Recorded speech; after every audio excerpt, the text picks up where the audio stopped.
What's up, guys? Alex here with Tom. We're currently on our way from Stamford, Connecticut up to Maine, doing a little road trip in the Cybertruck. We're going out to a pretty cool install tomorrow. We're doing a Powerwall 3 plus a Powershare for a customer with a Cybertruck. We have a few customers who have done, Powershare, but you were the first guy who was like Cybertruck, Powershare, and Powerwall. We're excited to show you guys the install. We'll check in a little bit at the next charger stop here. We're moving, we're grooving, we're ready to burn the tops of our mountains off. A little breakfast stop.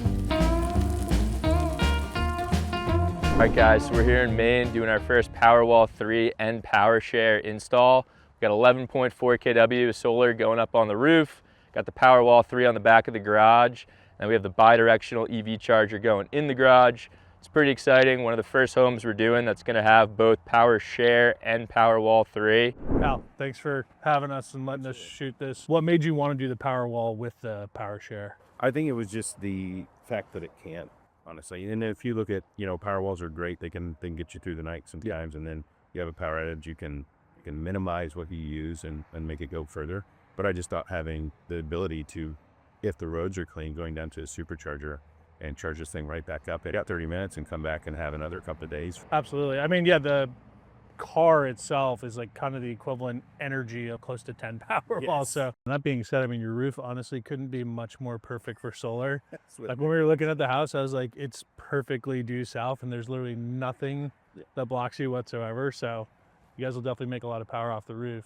All right, guys, so we're putting 11.4 kW of solar up on this roof. It's going to be in two nice symmetrical arrays.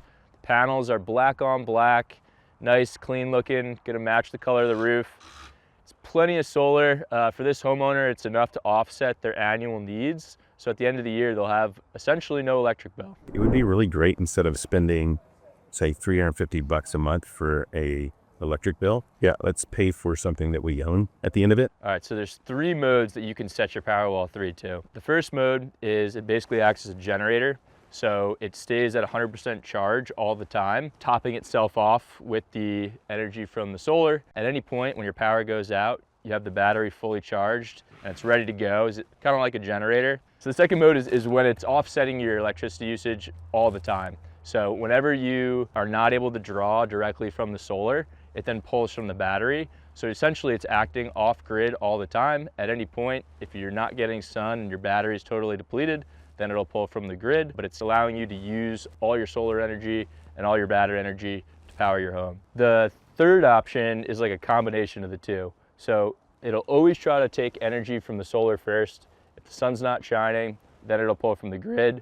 But then it also has this other feature where it's hooked up to the internet. So it's able to sense if there's like a storm coming in the next 48 hours.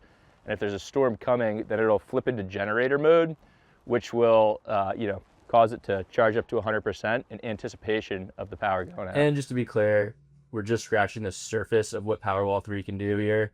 There are a lot more settings, a lot more features that we'll definitely dive into in future videos. How did you find Venture? So I have a really good friend of mine who I trust with everything. He could build anything. He can take the wood from, out back his house and turn it into a house. And I walked out back his house the other day and he was the last person I thought would ever get solar. And I had looked at some other companies and they gave me quotes and I just had never really pulled the trigger. I was like, who did you get to put that up? It just looks so clean. And he's like the Venture Solar guys. He's like, I'm telling you, you need to go with them. All right, guys, so we're here with the Tesla Universal Wall Charger. This is plugged into a 60 amp breaker, so it's gonna give you about 11.5 kilowatts of charge, which is able to do about 40 miles per hour of charge. So if you leave your car plugged in overnight, you're full in the morning.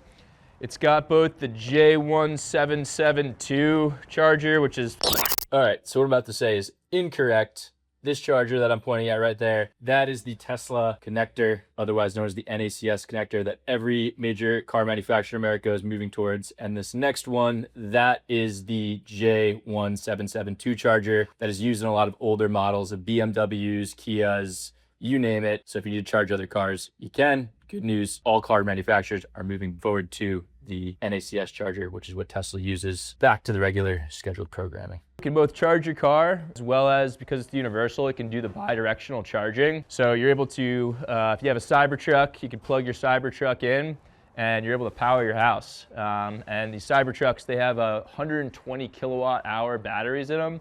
So that's more than enough to run a house for multiple days for the average usage. So yeah, pretty cool, looks sleek, good stuff. All right, guys, so we're here with the Tesla Gateway and the load panel of the home.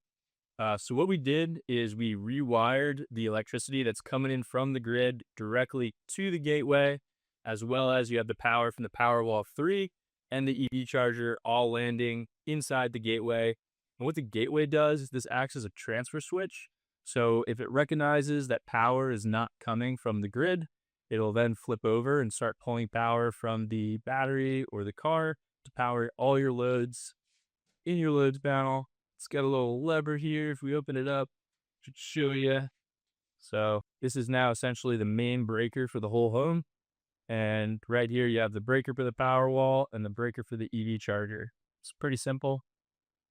It's able to power your whole home.